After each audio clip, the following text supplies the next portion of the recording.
కానీ మీరందరూ ఈరోజు ఊరుగడ్డ జోరుగడ్డ ఎందుకంట ఊరుగడ్డ జోరుగడ్డ మీరందరూ ఈరోజు బోరుగడ్డ బోరుగడ్డ బోరుగడ్డ అంటున్నారే.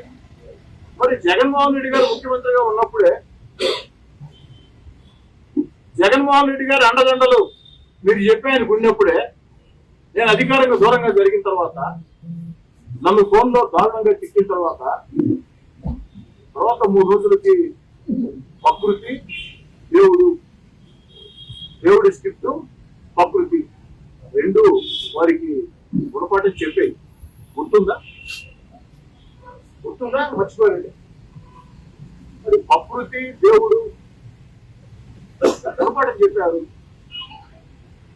కోటమిరెడ్డి శ్రీధర్ రెడ్డికి మీరు చెప్పే వ్యక్తి బోరుగడ్డ అనిల్ ఫోన్ చేసిన 72 గంటల్లో పర్యవసానాలు ఏ విధంగా ఉన్నాయో పాపం బోరుగడ్డ మీడియా ముందుకు వచ్చి 72 గంటల ముందు నెల్లూరుకు వచ్చి నన్ను నా తమ్ముడిని కట్టేసుకుని బండి కట్టుకుని పోతానని చెప్పిన వ్యక్తి 72 గంటల తర్వాత మీడియా ముందుకు వచ్చి బోరు బోరు బోరు నడుస్తా ఓ అమ్మా నా మీద దాడి జరిగింది నెల్లూరు నుంచి వచ్చారు. అందుకే దుఃఖం కూడా మాట్లాడేటప్పుడు కాస్త ఒళ్ళు దగ్గర పెట్టుకుంటే బాగుంది. లేకపోతే ఎవరు ఏం చెప్పలే దేవుడి స్క్రిప్ట్ ప్రకృతి 2 సైన్స్ అందరూ బ్యాగర్ లో దిగిడి మనకి ఉద్యోగాలు ఒకటి ఈ సందర్భంగా స్పష్టంగా చెప్పవచ్చు. 1000 మందికి టీచర్ ఉద్యోగాలు ఒక్క సంతకంతో నారా లోకేష్ గారు ఇస్తే జీర్ణించుకోలేక కడుపు మంటతో రకరకాల భాష రకరకాల విన్యాసాలు వైఎస్ఆర్ కాంగ్రెస్ పార్టీ నాయకులు మాట్లాడుతున్నారు.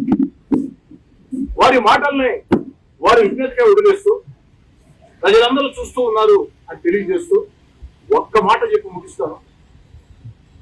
పేకాటలో గెలిచిన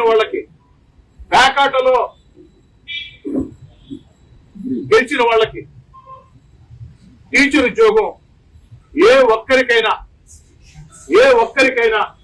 ఇచ్చి ఉంటే ఇదోనయ్యా ఈయన పేకాట్లో గెలిచాడు కాబట్టి టీచర్ ఉద్యోగం ఇచ్చారు అని వైఎస్ఆర్ కాంగ్రెస్ పార్టీ నాయకులు రుజువు చేస్తే వారు రుజువు చేసిన గంటలోపు నా శాసనసభ సభ్యత్వానికి రాజీనామా చేస్తానని చెప్పని బహిరంగ ప్రకటిస్తూ కాబట్టి వైఎస్ఆర్ కాంగ్రెస్ పార్టీ నాయకులారా ఇది సవాల్ అనుకుంటారా, సూచన అనుకుంటారా, విజ్ఞప్తి అనుకుంటారా మీ ఇష్టం. పేకాటలో గెలిచిన వ్యక్తులకి, పేకాటలో మెడల్ సాధించిన వ్యక్తులకి, పేకాటలో ప్రావీణ్యం ఉన్న వ్యక్తులకి ఫలాని వ్యక్తికి టీచర్ ఉద్యోగం ఇచ్చారు రుజువు చేయండి, నేను రాజీనామా చేస్తాను శాసనసభ సభ్యులతో. సాధారణంగా నాకు సవాళ్ళు విసిరే అలవాటు లేదు, అందుకే నేను సవాల్ అంటాం. నా అభ్యర్థన అంటుంది, నా అభ్యర్థన ఎవరైనా సరే అభ్యర్థనగా స్వీకరిస్తారా, సవాల్గా స్వీకరిస్తారా, విజ్ఞప్తిగా స్వీకరిస్తారా? వైఎస్ఆర్ కాంగ్రెస్ పార్టీ నేతల మీ ఇష్టం, రుజువు చేయండి. సార్ నా కంటెంట్ పోతుంది సార్, మళ్ళీ నా అభివృద్ధి కార్యక్రమం కంటెంట్ మీరు నేను దానికి ప్రెస్ కాన్ఫరెన్స్ పెడితే మీరు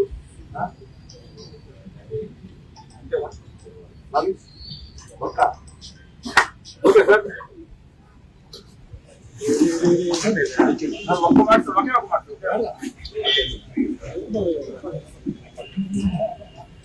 ఆఖరికి టీచర్ ఉద్యోగాల్ని అడ్డుకోవాలని 300 కేసులు హైకోర్టులో వేయించి వైఎస్ఆర్ కాంగ్రెస్ పార్టీ హైకోర్టుకి వెళ్తే హైకోర్టు సైతం వీళ్ళని చివాట్లు పెట్టి వీళ్ళకి నెత్తిన పొట్టికాయలేసి బహిరంగంగా ఆ విషయం అందరూ చూస్తే అయినా కూడా వైఎస్ఆర్ కాంగ్రెస్ పార్టీ నాయకులకి మార్పు రాలేదంటే